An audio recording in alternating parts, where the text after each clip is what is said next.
There we go. Or did you forget to start it? Christy. Oh, So we're to the responsibility ladder. So the first rung isn't even on the ladder. Oh, I'm sorry. Your peace of mind is simply a change of thought away from reality. We covered this a lot in the weekend. We talk about this a lot as a concept.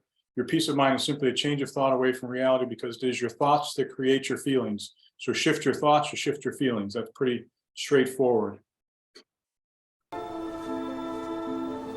Whatever life holds in store for me, I will never forget these words.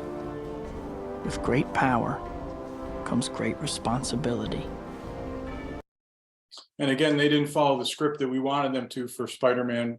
We would juxtapose those. It's a perfectly fine phrase to say that with great power comes great responsibility. What we're going to talk about is with great responsibility comes great power.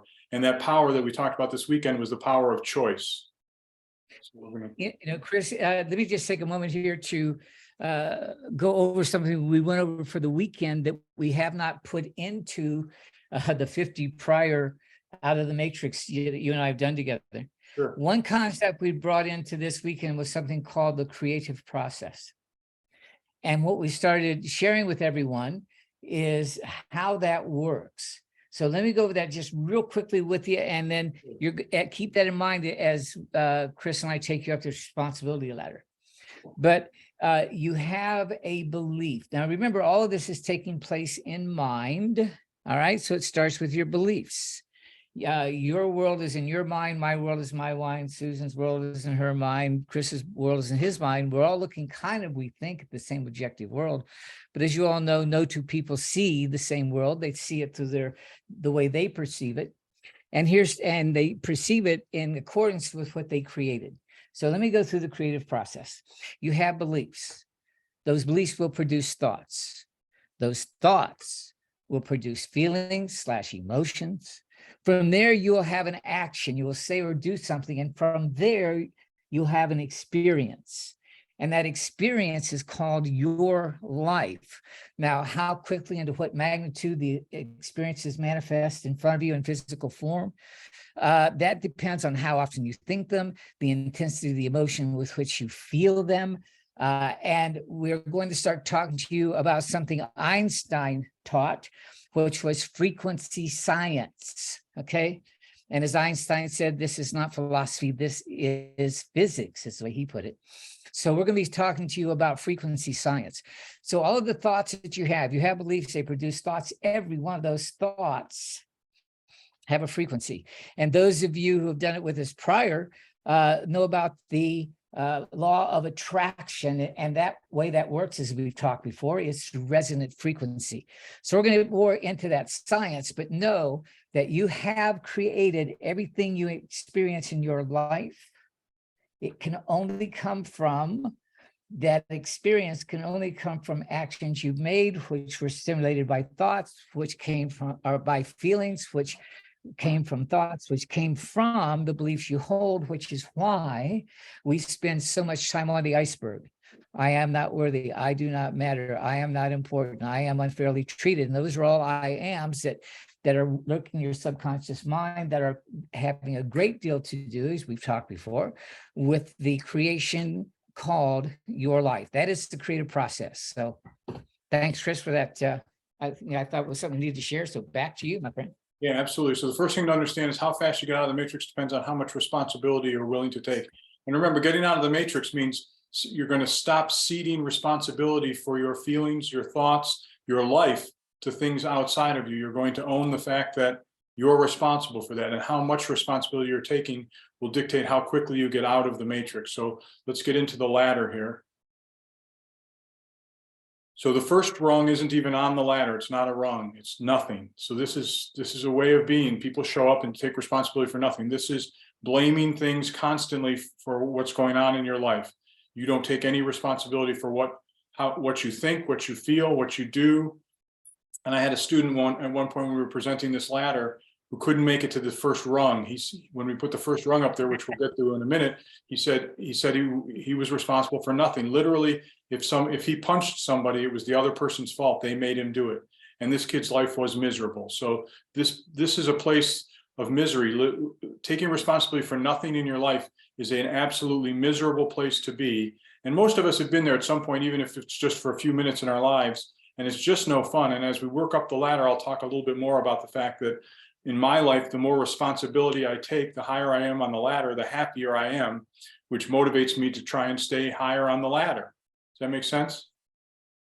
One thing we might say about being responsible for nothing is that is what we call a victim mentality. Yeah. As Chris said, that young man said, I'm not responsible for it. You maybe hit you or whatever it may be. So that is what we call a total victim mentality. Now, I'm just going to keep reminding you guys tonight of that creative process. So if my belief is I am a victim, I'm going to have those thoughts, I'm going to have those feelings, I'm going to take those actions, and guess what the experiences of my life is going to be? It's going to be that of being a victim. And I think we got someone that kind of demonstrates that, don't we, Chris? We absolutely do. What the hell was that? You promised me you were going to make up with your parents. What do you want from me? I saw them again and I went off. We had a deal. I spent every dime I had on you. And all I have to show for it are pictures of me and a short chick who didn't even put out at the prom. Hey, my parents treated me like crap, so now I treat other people like crap. It's out of my control, Earl. Oh, come on. You still make your own decisions. You don't get it. Anything bad I do isn't my fault. It's theirs for being lousy parents. My middle name is Lou. John Lou. There's 2 toilets in my name, Earl. I never had a chance. What the hell, man? What are you doing? Hey, you treated me like crap, so now I treat other people like crap. It's out of my control. My prom picture, my painting? You son of a bitch!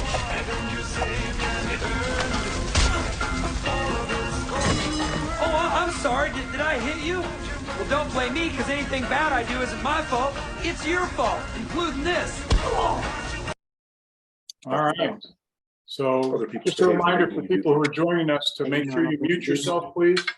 Somebody's unmuted, so if you could mute yourself, that's helpful, please. That's So- probably me. Probably is you, yes. Whoever that is. So, and now, of course, it doesn't want to click through. I'm going to escape out of this for a second. So there you go. There's a demonstration of a fellow that was a total victim. Not my fault. My parents raised me that way. And Chris and I have always cracked up at that line. My name is John Lou. There are 2 toilets in my name. I didn't stand a chance. Boy, we can find anything to not be responsible. Yeah, and you could see those guys were in prison, and that's from a show called My Name is Earl, but that guy was miserable. He literally was blaming his names for the misery in his life and blaming everything that he did and everything that showed up in his life on his parents. And of course, we know people who do that, and it's a miserable place to be. So taking responsibility for nothing is not the place you want to be. So then we're gonna move up to the first rung, which is the first rung on the ladder is taking responsibility for your actions. And this is what I was saying with my student when we talked to him about the possibility of moving up to taking responsibility for the actions in his life. He said he was not responsible for the actions. He literally said, if I punch somebody in the face, it's their fault. They made me do it. And so he was miserable. But the first rung on the ladder is taking responsibility for your actions. And it seems rather basic. And I want you to know something. As we go up the rungs on this ladder, each rung is exponentially farther apart. Visually, they'll be the same distance apart. But to go from nothing to actions is actually a giant leap in consciousness to go from nothing to actions. And as we go up the ladder, each step up will be a consequential leap in consciousness. Generally, what occurs is when someone goes from nothing, being responsible for nothing, the first thing they can kind of get their heads around is that they're responsible for their actions. All right. But if you also notice here, that is the last phase before experience in the creative process. All right, Chris. Yeah, so that's actions. And then again, remember, these are exponentially farther apart, and as we list these different rungs, they're going to seem like it's not that big a jump, but again, in consciousness, it's a huge leap. And my program is not working for some reason. It's not allowing me to change screens. Hang on a second. Mm-hmm. So that action piece is, as I said, is usually the first thing, and then you have to go all the way up to thoughts and feelings. Now, I guess technically we should make each of them have their own rung. All right. And in the creative process, feelings, it would be actions, feelings, and up to thoughts.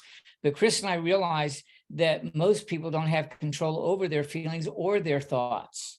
So we kind of lumped them together to have someone go, oh, I can get one, but the other's even tougher. Might be too much for people to take in. So we put thoughts and feelings together in the creative process. The thoughts precede the feelings precede the action. But folks, how many people are going, and we've all done this, you'll feel some way and go, I can't help it. I can't help it. This is just the way I feel. You'd feel the same way too if what happened to you just happened to me, those kind of things. And then control your thoughts. Oh my gosh, that's to people's minds. They can't get control over them. I've tried to teach a lot of people to meditate who go, oh, it just doesn't work for me. I can't get my mind to stop thinking. And they say that like it's a good thing. No, it is your mind. You need to learn control of it. But the way you do that is to quail these negative thoughts, the I ams that we talked to you about on the iceberg belief sheet, right, Chris? And this idea of actions in the weekend, we got into being inner and outer directed. And this is essentially the wrong of inner and outer directed on some level, because when we teach inner directed, we talk about the fact that it is your thoughts that create your feelings. And that's what we're asking you to own that responsibility, buy into the fact that you're responsible for your thoughts, you're responsible for your feelings.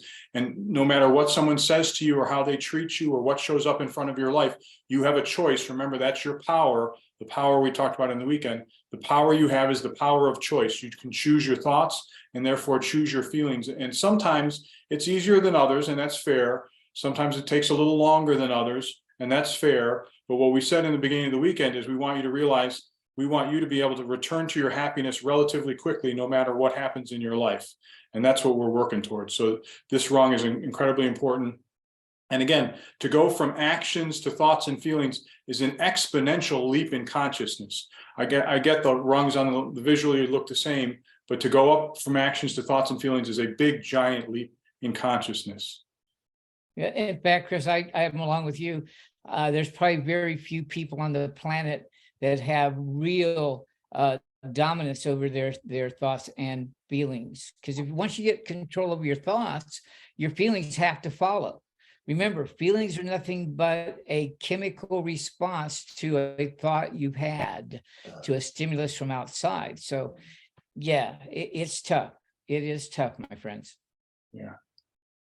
So our next rung is experience. And experience is sort of a combination, not sort of, experience is a combination of thoughts and feelings. So what we're telling you on this rung, and again, it's exponentially farther up than thoughts and feelings, is you're responsible for how you experience everything that occurs in your life. Everything that shows up, every event, every person, everything that shows up, you're responsible for how you experience those things. And this is asking you again to own your inner directed reality, the fact that you are responsible for your thoughts and feelings. So you are therefore responsible for your experience of what shows up in your life.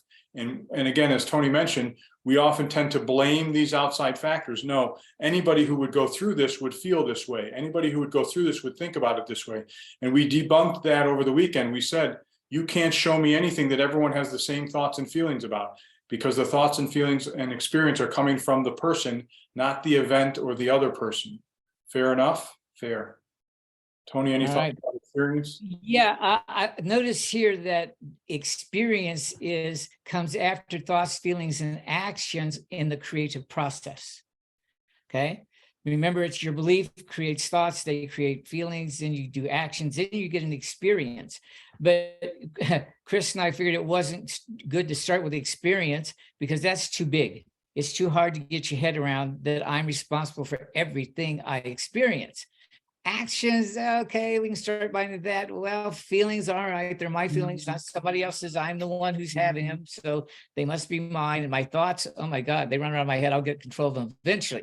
But to try and start with the experience, but as Chris just said, the experience is the culmination of your thoughts, feelings, and actions. And that is true for every experience you've ever had, right? Not the event, right? Chris mentioned this earlier. Remember, events are external. Experiences are internal. So you could have the same event, 10 different people would be there witnessing it, and you'd have 10 different experiences because they have different beliefs of whatever happened. So the experience, yeah, that's why it's up above thoughts, feelings, and actions, but that's called your life right there on that rung. And I love the way Tony said that. It's a really basic line here, but it really defines this, which is experience is internal, event is external. That's one of the ways to think about this. Your experience of life is an internal experience. The event is the event that's separate, and how you experience it is internal. So the event is external, the experience is internal. That's a really basic way to think about this. Pretty straightforward. All right. And again, exponentially farther up from thoughts and feelings. Yeah, way up. Qui-Gon, Way up. sir. I don't want to be a problem. You won't be, Annie. I'm not allowed to train you, so I want you to watch me and be mindful. Always remember, your focus determines your reality. So again, these movies keep not following our script, but if you think about your focus, and your focus is your thoughts and feelings, becomes your, how do you say it? Your focus becomes your reality. What we would say is your thoughts and feelings become your experience.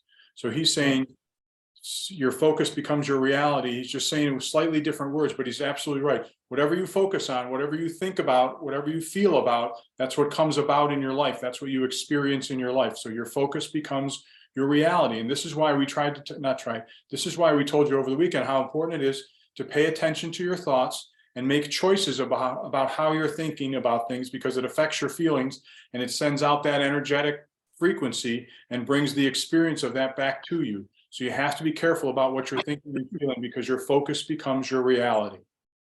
Right. Now, we said that it's, Chris just mentioned, I'll say it again, your focus, your thoughts, your feelings, your actions become your reality. And I said earlier that experience is called your life. So every one of you out there think that your life is the reality of your life. And you don't get that you've created every moment of it through the frequencies of your thoughts, the frequencies of your feelings and your actions. They are producing your life. You're the projector. You're the one doing it. It's not happening outside of you, right? If it was, we'd all be having the same life, but we're not. We're individualized expressions, but you have to take responsibility for your experience, AKA your life. And this is why a couple of twins being raised in the same family can grow up so differently. They have essentially the same experiences, but it ends up being, or I'm sorry, the same events occurring in their life, but it's their experience of it that dictates how they show up. The other point to make here is we've gotten 3 rungs here and nothing up there, is I want you to know that this ladder is not static. In other words, you don't move up to thoughts and feelings and then you're done. You might spend 5 minutes in your day being responsible for nothing, blaming a bunch of people, blaming other things, and then you catch yourself and hop up to thoughts and feelings, or hop up to experience and spend the next couple hours there and see how that feels. So we tend to move in a single day, move up and down on this ladder. It's not something that you get to in life and then stay there. Hopefully, as you learn the practice of being interdirected, you're just going to spend more and more time on the higher rungs, but sometimes you'll drop back down. And it's important, of course, as we said in the weekend, not to judge yourself if you do. If you find yourself spending an hour blaming a bunch of people and things and stuff for how you're feeling, you're not taking responsibility, and that's okay. That happens. We're human. We dip into those kind of experiences. So the ladder's not static. You move up and down on this ladder all the time. As a matter of fact, Chris, I've had my moments where I'm going, where the hell's the ladder? Yes, exactly. All right. So here we go. I think Chris is ready to take you up to another one. Now, this other one gets a little more frequency of science, frequency science kind of thing. We're saying you're not only responsible for experiencing it, but you attracted, right, through frequency science that we'll talk about, because like I say, Einstein really taught it, but most people didn't understand it. But you attracted the people, the events, the circumstances that gave you that experience. And then once you attracted them, then through, you've heard Chris talk to you about the Tetris effect, all right? Whatever it is that's occurring, you're going to twist around such a way so that you get your emotional fix. Remember our emotions, we talked about that over the weekend. But you've really got to get to, be responsible for your life. And you got to go, I have to be responsible for my life. I've attracted it. Yeah, and we went over this right in the Power of the Mind section. We talked about the law of attraction and gave you the science behind the fact that human thoughts have frequencies, frequencies affect matter, and all matter is connected. Again, human thoughts have frequencies, frequencies affect matter, and all matter is connected. That's how, when I send out angry, depressed thoughts, I get angry, depressed experiences back in my life. I'm attracting those things into my life. So I want you to understand that. So Chris, one of the things we mentioned in the weekend that we haven't really, I don't know, I certainly haven't emphasized it if we've said it before, but one of the things we emphasized in this last weekend is that what you see as the world outside of you is a mirror. What it is doing is mirroring back to you your consciousness. Now, what is your consciousness? Well, we can talk about it in all kinds of levels and ways, but just for tonight, think of it this way. Your consciousness is the sum total of your beliefs that produce your thoughts, that produce your feelings, that produce your actions, and that experience called your life, and you attracted it. That's your consciousness. Every thought you have, thoughts do not leave their source. They're still in your mind. We've talked about that. We could take you back to regressive hypnosis. You could describe perfectly your fourth, fifth, sixth birthday party. So all of those in combination, all those beliefs, they have frequencies, which produce the frequencies of your thoughts, the frequencies of your feelings, and how you show up in your action, etc. So law of attraction is really just another deeper level of being able to understand frequency science. And if you look at the ladder again, and you look at the second rung, it says thoughts and feelings. What we want you to get is, we've asked you to be careful about your thoughts on Friday night, because we tend to focus on what's wrong and bad in our life. When we focus on what's wrong and bad in our life, we feel badly about what's going on in our life, and then we're sending that frequency out, and then we're going to attract more of that same stuff back. This is why we say focusing on the problem doesn't help create the solution. In other words, you don't perseverate on problems. Yes, you have to deal with problems. Yes, you address problems, but you don't think about them and perseverate on them and think about them over and over and over again. When you do that, you're creating more of that stuff in your life. You're attracting more of those kind of things. So on Friday night, the idea is be careful of your thoughts, because we tend to focus on bad things. And then we talk about being inner and outer directed and how important that is in terms of you connecting with your inner guide. And then we also want you to get that, be careful of the way you think, because you're attracting stuff into your life that matches the frequency of the thoughts you're putting into the world. Does that make sense? Yes. Chris, do go over with them, if you would, that other aspect about their guidance system, because you got right there almost to it when you were talking about feelings, right? Yeah. So if you would, kind of share with them that the deeper aspect we taught this weekend about your inner guide. Yeah, so your guidance system, your feelings are one of the ways that you can find out where you're at. So when you're feeling sad or depressed, then you're not connecting with your inner guide, you're outer directed, you're in the matrix, and you need to address that and make some decisions about how you can switch your thinking about those kind of things. But also, the feeling is the energy that goes out with the thought. So when I have the thought, and then I redouble that effort when I put my feeling behind it. So I might have a thought that I was mistreated at work, and I can quickly let that go and move on, or I can think about that thought and then have a lot of angry feelings about it. I've now doubled the energy, or tripled or quadrupled the energy behind that frequency going out into the world, and I'm going to attract more of it back. Okay, so let me say just a little bit more about that aspect of the guidance, your inner guide. Your guidance system, if you understand how to use it, it will take you out of the matrix. You have on board your inner guide all the time. We've talked about that many times. But what I've come to get a deeper understanding of is another aspect of that inner guide that I wasn't that familiar with. We have made statements like, if you're not feeling peace, love, and joy, then you just had a misbelief stimulated. But and that's true, but I want to broaden that understanding we used to talk about. Anytime you're not feeling peace, love, and joy, what would that be? Sad, lonely, fearful, confused, perplexed, depressed. Anything other than those higher level feelings of peace, love, joy, enthusiasm, excitement, passion, etc., then you can know you have not only stimulated one of those beliefs, the I ams and not good enough, etc., but remember, in that moment, when you stimulate it, as Chris just said, you amplify that frequency, you amplify that feeling, and now in that creative process, you're just saying, give me more, give me more, give me more, all right? So that's why, as Chris said, you can't just keep thinking about it. You got to catch yourself, you got to get back to peace. You got to go, wait a minute. And you all remember the phrase that we shared, right? What is it I must be believing about myself that would have me feel this way? So get on top. I want you guys this week, the assignment that I'm going to give you for this week is to really practice paying attention to your guidance system. That guidance system has been called impeccable. It works every time. We just not have been taught how to use it. Men have been told they shouldn't have one. Big boys don't. Yep, you know it, cry. They don't have emotions. We say that women are too emotional, and if you get too many emotions going, they sedate them. No, that's your guidance system, folks, but you have to learn how to use it. You have to practice like anything else. Practice it, practice it. So if you're feeling it, the peace, love, joy, passion, excitement, curiosity, enthusiasm, a pulling, it will pull you forward. Those kind of feelings, it kind of expands you, pull you forward. Now you can know that is your inner guide going, yeah, come on, we're heading out of the matrix. We're moving in a direction that gets us out of the matrix. If you're not feeling those, you're feeling anything other than that, the sadness and loneliness, confusion, threatened, all right, that's your guidance system going, wait a minute, you're walking back into the matrix. You're walking back into the matrix. All right, there's your guidance system. Very important part, those feelings.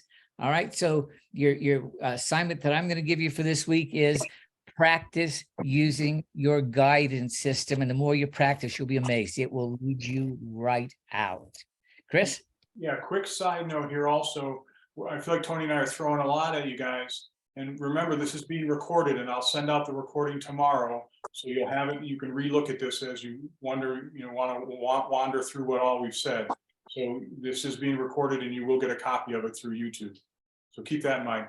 And also I said, when someone I feel like I've been disrespected at work, and then I put feelings behind that, I'm putting more energy into the universe. Also, when I have loving thoughts and I back that up with loving feelings, I'm putting that energy out, and that's what's going to come back to me. So this is why we talked about trying to switch to loving thoughts, even about the quote villains in our lives. If we can shift to understanding that their villainous behavior is a call for love, and I can extend love to that quote villainous behavior or villainous person in my life, then and have the loving feelings come behind that and energize that and amplify the frequency, as Tony mentioned, then I'm creating more love in my life, more love in the world, and that love is going to come back to me. So I just want to make sure you understand that it goes both ways. When we have the in the matrix kind of thoughts and feelings, we create more of that, but also the out of the matrix and loving thoughts and feelings, we create more thoughts of more love in our life. So that's just one of the key components you got to think about. And again, this is strengthening your motivation for change, right? When I start to realize I can extend love to those folks that seem to drive me crazy or push my buttons, and have the feelings of love behind that extension of love, I am really creating that in my life. I'm going to draw and attract more love back into my life. And of course, you guys heard lots of stories over the weekend, and lots of the folks have heard the stories of my students. I think that's what goes on in my classroom. When I'm not judgmental, I'm accepting of them no matter what they're doing or saying to some extent. And I think I'm creating a loving atmosphere in my room. And so I get respect and love back from my students because that's what I give them. So that's He absolutely does. It's been a great exercise for me. Go ahead, Tony. No, I just say you absolutely do. It's been such an honor and a privilege for me to be in your classroom with you and watch that occur. Yeah. Okay. But I want you to really pay attention to what Chris just shared with you. Remember the creative process. All right. Every moment and every now, whether you're aware of the now moment or not, and every now you're creating your future. That's the creative process. So that's what Chris is talking about. If in this moment I can get into that space of love and peace and joy and enthusiasm and passion, I am telling the universe, okay, go ahead and give me more of that in the future.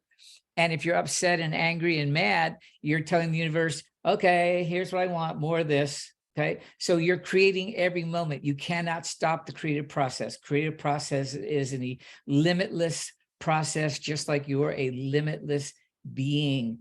That's why you have to pay attention to your guidance system. It'll tell you whether you're creating a life of peace, love, and joy, self-worth, acceptance, all those things that every one of you on this call tonight, whether you're with us this weekend or before this weekend, every one of you said you wanted more peace in your life, more love, more joy, more self-worth, more acceptance. Well, then you've got to have it in the moment. And if you'll have it in the moment, you'll have it in the future. That's just the way it works. That is reality. All right, we're going to move up a rung here. Oh, Wayne died. It means to say, I have been making the wrong kinds of choices in my life with my mind. I've been putting my attention on what I don't want, on what others want for me, on what the world ought to be, on what it used to be, and I can't understand why it just keeps showing up. What I don't want, what others want for me, what I despise. I have to admit, almost I have to rewrite my agreement with reality. This is such a phenomenal video. I'm going to play it again. I love this video, and I think he's dead on with what he's saying, and it's a beautiful rendition of what we're teaching. It means to say, I have been making the wrong kinds of choices in my life with my mind. I've been putting my attention on what I don't want, on what others want for me, on what the world ought to be, on what it used to be, and I can't understand why it just keeps showing up. What I don't want, what others want for me, what I despise. I have to admit, almost I have to rewrite my agreement with reality. So you now know why those things are showing up in your life, because that's your focus becomes your reality, as the Star Wars video showed us. And so when you're focused on the problems and the difficulties and the people you don't like in your life, then you're creating more of that in your life. That's the reason that stuff is showing up. And then I love his final line here. You have to rewrite your agreement with reality, because your agreement with reality in the past has been something like, I'm going to control all these elements outside of me and get them to treat me nicely so that I can feel okay. And we're rewriting that and saying, no, I'm going to treat myself nicely by choosing my thoughts. I'm going to treat others nicely by extending love to them, and my life will shift. You have to rewrite your agreement with reality. That's essentially what we're teaching you, to rewrite your agreement with reality, because you've had an outer directed agreement. We want you to become inner directed and recognize the power that you have as we go through this responsibility ladder. Tony, any thoughts about that? My only thought right now is I have just loved getting back with you again and getting so inspired about sharing these thoughts that if I keep sharing thoughts, we'll have them here till tomorrow. So we better go up the ladder. Okay, so the next rung is creating it. And Tony's talked about that extensively and weaved it into all these different rungs, this idea that not only are you attracting stuff, you're creating your life. And if you look at this ladder, you can understand that. Look at thoughts and feelings and experience. We've talked about the fact that human thoughts have frequencies. Those frequencies affect matter. All matter is connected. So the thoughts and feelings I'm having, not only are they attracting experiences, events and things and people into my life, it's literally creating my life. I'm creating my life with my thoughts, my feelings, my experience of what's happening around me. Chris, as I'm sitting here looking at this ladder, and we've been teaching this ladder for over what, 12 years now, I guess. And I have just really kind of gotten this idea of the creative process as a science, a much deeper understanding of it, I would say within the last year, maybe year or so, maybe a little bit over a year, that I've been introduced to this idea of creative process. And as I look at this ladder, there it is. Yeah. Right there. All right. You're creating your life by your beliefs. Okay. We don't have those on there. As I said, we did that under I am. And matter of fact, we should probably add that in there, Chris. I am responsible for my belief that I am not good enough. I am not worthy. I don't matter. I'm unimportant. I can shift that to I am limitless. So we need to add beliefs back on there. And then we would have every step of the creative process, and plus the one about attracting it. But you have it right there in front of you. That's how you are creating it, folks. And are you willing to take responsibility for that? Or are you going to go, oh, that was a great class that Chris and Tony just did, and then walk out of here and say to someone, you hurt my feelings, you made me upset, you made me mad, I'm worried about what's going on out there in my life because, I may not be able to get through this, blah, blah, blah, blah, blah. You keep doing that, you'll keep creating it. Are you willing to walk up this ladder? And Chris said it so well earlier. You don't master this one rung at a time. You run up and down this ladder every day. You straddle the ladder every day. And sometimes you fall off the ladder and wonder where it is. That's the process of raising your consciousness. That's the process of ascension. That's the process of finding your unconditional peace, love, joy, self-worth, and acceptance that you told us you wanted on Friday night. And you're not going to get it until you're willing to be responsible and keep moving up that ladder, regardless of what rung you find yourself on. Chris? Yeah, and this creating a process, this creating it rung, What I want you to get is that you are doing this all the time with your thoughts and feelings constantly. This is why we want you to be careful of your thoughts and feelings. And also, Tony mentioned you're gonna get upset, and that's okay. What you want to do is use your upsets, use your villains in your life, and instead what we've done in the past is we've used our villains and used our upsetting situations to blame them for how we're thinking and feeling. And instead, what you're going to do is use those situations to grow. So you're going to say, this really did upset me. I genuinely am upset. What do I need to learn about myself? What must I be believing about myself that would leave me feel this way? So you're going to leverage your upsets and leverage your villains in your life so that you can grow personally, because, and that's rewriting your agreement with reality, because the agreement with reality to this point has been, I'm upset and I'm going to blame someone else so that I don't have to take responsibility for my own thoughts and feelings. So the rewrite of reality is, I'm going to take responsibility for my thoughts and feelings. I'm going to leverage this, quote, upsetting situation to learn about myself, to become a more conscious person so I can grow and make more careful choices with how I'm thinking. All right, so that's how this process works. So remember that no one can make you feel anything. We've talked about this, right? An event occurs, you get a feeling based upon what? A thought preceded by a belief that you hold. So as Chris was saying, take advantage of people squeezing you, pushing your buttons. And I don't want to give too much away because a lot of the folks on the call tonight have not seen Orange Juice yet, Chris. Yeah. And we may do that in the next week or two. But folks, here's all that is going on is no one can make you feel anything. The event is for you to learn from, and you will always learn from it. You'll learn one of two things. Oh, that's my feeling. That means I must have had the thoughts and the beliefs that produced it. What is that thought? Chris just gave it to you. What is it I must be believing about myself to have me feel this way? If you can utilize every time your button gets pushed that you get squeezed to do that, you are going to zoom yourself out of the matrix, because you're going to realize what's going on in the creative process. You're going to realize you've been creating it all along.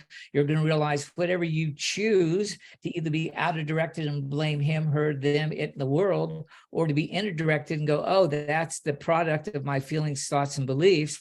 What is it I'm believing, and let that go, because none of those things on that iceberg worksheet, I'm not this and I'm not that and I'm unlovable, all that stuff is not true. How could it be true of the limitless being that you are? Okay, so use these times when your button gets pushed and you get squeezed to get yourself out of the matrix, if you choose, because you can always choose to stay in and blame somebody else for how you feel, some situation about how you feel. That's your choice, because one thing you have and will never be taken away from you is your free will. You're free to look at any event the way you want, okay? And you can use it to stay stuck in the matrix, or use it to get out, and you have a guidance system that is telling you which one you're choosing. You're either walking out or you're walking deeper in. One road, we're all on it. We're all doing it our own way, but you're either walking out of the matrix or you're walking into the matrix, and you have an impeccable guidance system that will let you know immediately which direction you are walking. Tell them about what you got up there at the top of that ladder, Chris. Yeah, so on Friday night, we talk about the fact that we're limitless beings, and that sounds a little outrageous. And I talked about the fact that we're going to discuss how we've limited ourselves. And if you look at this ladder, one of the ways to think about it is, if you're not taking responsibility for your experience of the events in your life, then you're limiting yourself. If you're not taking responsibility for the attraction principle, the fact that you're attracting things into your life, you're limiting yourself. If you're not recognizing that I'm creating my life with my thoughts and feelings and my actions, then I am limiting myself. And so this ladder can be a view into how you've limited yourself beyond being being outer directed. We talked about some of the limits that we place on ourselves. One is by focusing on what's wrong or bad in our life. One of the other ones is by being outer directed. And you can see, when I don't take responsibility for these elements of my life, I'm a victim of them, as Tony mentioned earlier. And a victim mentality is a miserable mentality. Okay. Wow. So one thing that came up a lot over the weekend that has come up quite frequently before, that Chris and I said we're going to add in here, is people said they want freedom. They want freedom. Yeah. And I'm going to make it this simple. Chris just gave you all the ways you limit yourself. You can't limit yourself and be free. Totally impossible. And you're the only one that imprisons yourself with your misbeliefs, which give you misthoughts, which give you misfeelings, which give you misactions, which give you an experience of being a victim. So you can look out there and say, yep, there it is. It happened to me again. I must be a victim. Folks, you are not. Get your freedom. The only way you get your freedom is to free your mind of all these things that you have in there that are not true, that are producing experiences you don't want to have. You think you're imprisoned by the world, by your job, by your spouse, by your kids, by your neighbor, whatever it is. Okay. They're not imprisoning you. You are. Get your freedom. Get your power. Chris? So here is a written version of the ladder. It's inverted. You can see nothing is at the top. But I'm just going to run through these really quickly. I'm not responsible. It's happening to me. That's the mentality of taking responsibility for nothing. Actions, I can control my actions when I really choose to, so I am responsible. Thoughts and feelings, they are my feelings, so I must be responsible. They are my thoughts, so I must be responsible. So no one can make me think or feel anything.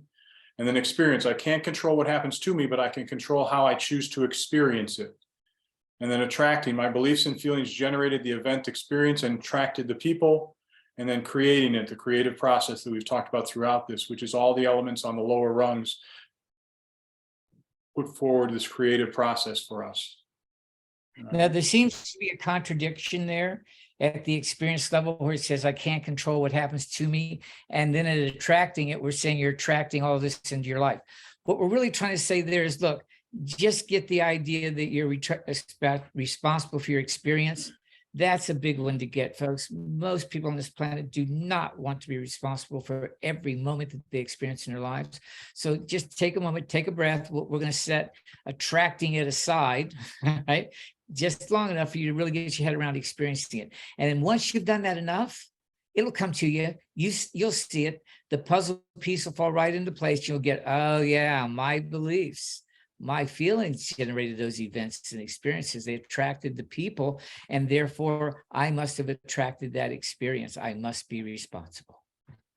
So I want to take a few minutes here for questions. And the questions that we can't process anybody through an upset per se, but if you have questions of clarification or questions where you want to understand something, please, feel free to chime in here and ask a question. Go ahead, Marty, your hand's up.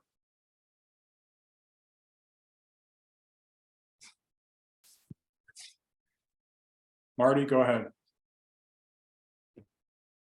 Oh, there he is up in the corner. Yeah, Marty, do you have your hand? Oh, there he is. All right, come on, Marty. Okay, can you hear me? Yes, we hear you. Yes. Okay. I can notice this in other people right where they're at on the ladder, but I don't see it in myself. Sometimes it takes Ada or Nisi to point it out to me. Yeah, so that's Is that normal? Yeah, so that's not an uncommon thing in the sense that it's always easier to see someone else's stuff than our own. So that's a thing. And one of the things is you got to think of it as not a static process. In other words, you're not living at a certain level of the rung. In any particular moment in your life, you decide, am I taking responsibility or not? So it really takes practice, like the foreign language analogy. This all takes practice. Noticing where you are on the ladder takes practice. You have to take note of what you're thinking in a particular moment, and then how am I thinking right now? Where would that place me on the ladder? But it does take practice. And at first, it's helpful to have a partner who is aware of this kind of information, can point things out to you, and you could say, oh, you're right, I didn't realize that's where I am on the ladder. So I would use those experiences where other people are giving you information. And Very helpful. Okay. One other thing, Marty, and for all of us, let's remember that what we call the matrix is a belief. We say it's a belief that your thoughts, your upsets and all your good stuff comes from outside of you. Basically, it's a belief system that says it's happening outside of me, it's happening to me. So we've been living with a thought system that has us looking out there for what's going on in our lives. Then you have 5 senses, right? You can see, you can hear, you can touch, you can smell, you can taste. And every one of those senses are designed to report to you what is outside of you. So as in this limiting experience called being human, we have been given all the tools that tell us it is happening outside of us. So it's very natural not to be outer directed. And it's also very natural not to look in at ourselves. That's why it's hard to see where we are on the ladder and real easy to see where somebody else is on the ladder. Okay, because that's not how this matrix thinks, and it's not how this body is made. It's made to say it's happening out there. So we're constantly looking out there. We're not looking at where we are on the ladder. That's why what Chris said is so important. This takes practice, practice, practice, practice, practice.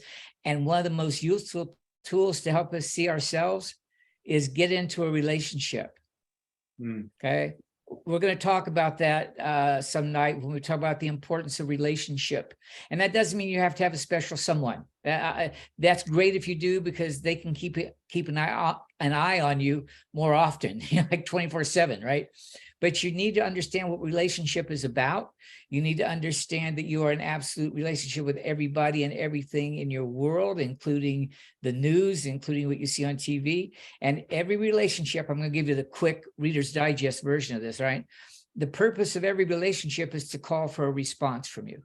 That's what every relationship will do, is call for a response. Now, those responses, there's only two ways you can respond, all right? And I'll put it in out of the matrix term. You can either respond outer directed or inner directed. You can either respond with fear or love. It's the only two ways you can respond to any relationship, okay? So yes, if you have someone that's more intimate with you all the time, awesome. But that's what your relationships are with your coworkers, with your boss, with your mom, with your dad, with your relatives, with your kids, everybody on the planet. You're in a relationship and they're calling for a response because you're in a relationship with them. You wouldn't respond if you were not in a relationship with them. I know a lot of people today that have a real heavy relationship with Putin. And they've never met the man or left the country or the state, but they've got an incredible relationship with him. I see Chris. Thank you, Chris. You remind me. Remember, relationships take place in the mind. They are an experience. They're not an event. All right. And we will spend an evening talking about relationship as our material goes on for Thursday nights. But yeah, that's why, Marty, that was a long answer to why it's harder for us to see our own self on the ladder, but much easier to see it in someone else. And if you have someone who can tell you where you are on the ladder, thank them for that, will you? Yeah, and I'm going to key in on one thing Tony said there, which is we're in the habit of being outer directed. And that means our focus is outside of us. And so when we want to notice what's going on inside of us, that takes practice, like learning a foreign language. Our default base language is outer directed, focus outside of ourselves. So it takes time and practice to focus inside. And the more inner directed you become, the more focused you can become on what's going on inside of you, the more information you can have about where you are on the ladder or whatever else is going on for you. So it is a practice. Other questions? Go ahead, Tony. One more quick thing, because you keep saying things that remind me of more things we could talk about. Yeah. But that's why, if you remember, this world is reflective. This world is showing you your own consciousness. Now that's how you can look inside. A lot of people, when you first hear that, I got to look inside, they go, how do I do that? Right? I mean, do you stand here and open your mouth real wide and see what's down there? How do you look inside? Right? Well, you have the opportunity to look inside every moment through your guidance system, because the world out there is nothing but a reflection of your consciousness. Remember, your consciousness, your beliefs, your thoughts, your feelings, your actions, your attraction, all your frequencies. That is your inner condition. So you can look inside any moment you're willing to stop and take a look. Okay? Other questions, anybody? Yeah, I'm going to throw out a question. As far as the distinction between when you're controlling your thoughts and suppressing your, doing the positive thinking, but having the negative stuff still going on, but you kind of glaze it over. You know what I'm saying? No. Yeah, I do, Neville. Yeah. How do you know this when you're doing that, or you're really looking, controlling your thoughts, or you're just, denying them? Oh, gotcha. Okay. Go ahead, Tony. Yeah. So Neville, I know you and I both had good practice at denying our negative thoughts, right? Oh, yeah. I'm great at it. Yeah, I think you and I both had our black belts in that, if I recall. Yeah. But yeah, so when you do that, you feel more sedation in the moment, I'll say, instead of using the word peace, right? It kind of goes away a little bit, right? Mhm. But it never fully goes away. And Right. if you can distract yourself enough to get busy, which you and Yep. I tend to do, right? Then we Yep. don't know. Then that's another way of denial. That's another way of repression. It's getting Absolutely. ourselves. That's the orange in you and I doing that, right? Yep. Right? So you particularly, Neville, because I know you so well, my friend, and I know how much you want to get out of the matrix. You know that when we do that, if we just stop for a moment and go, okay, what's going on inside of me? We feel it. We feel Yeah. it. Now, and we use the word control the emotions, but all we're doing really, and controlling our thoughts, but all we're really doing by when we say controlling them is looking at them and then questioning their reality. That's Okay. the only way to get rid of them, folks. You have to question their reality. And the only way that you can do that is to have a measuring stick that you can do that with, which is your limitless being. All right. And you're asking more than that, but in Out of the Matrix, we'll stick with limitless being. Okay. So then you ask that question, I'm not good enough. Let's say there's the belief we get to, right? Is that true about a limitless being? And what's the answer? Everybody give me a shake of your head. What's the answer? Is that true about a limitless being? No. No. And now you've questioned its validity. And then you go, okay, guidance system, I'm going to turn around and start walking out of the matrix. And even if I'm not sure what that belief is, I know I'm believing something about myself that isn't true. So for right now, I'm going to go back to peace. I'm going to go back to love. I'm going to go back to joy. And when I'm ready, inner guide, kind of let me know what that thought is, if it helps. If you'll do that, now you're dealing with your thoughts, what we might call controlling your thoughts. And you know as well as I do, you don't have that undertow of, oh, I hope it doesn't come back. Yeah. Yeah.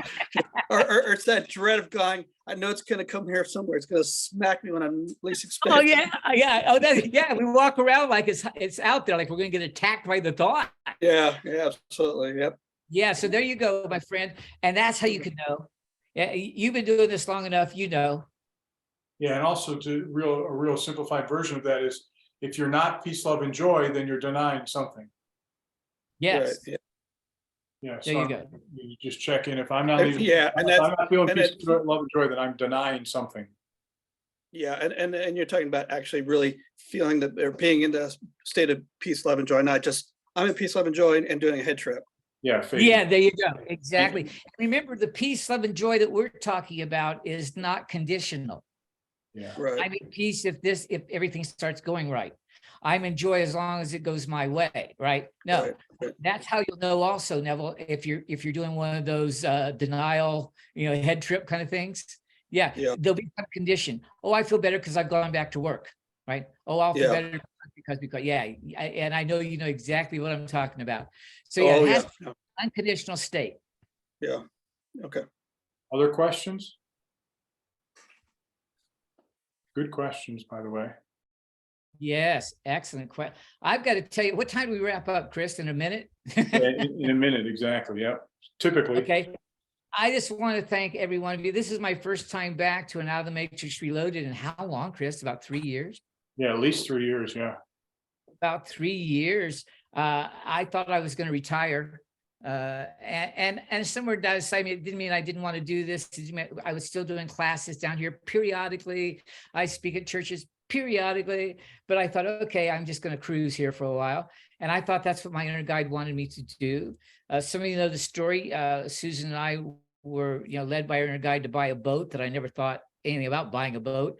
And now since I'm down here, I found out it wasn't to buy the boat. It was to find the house I'm in and get me centered down here in Florida so I could start doing these things down in Florida. All right.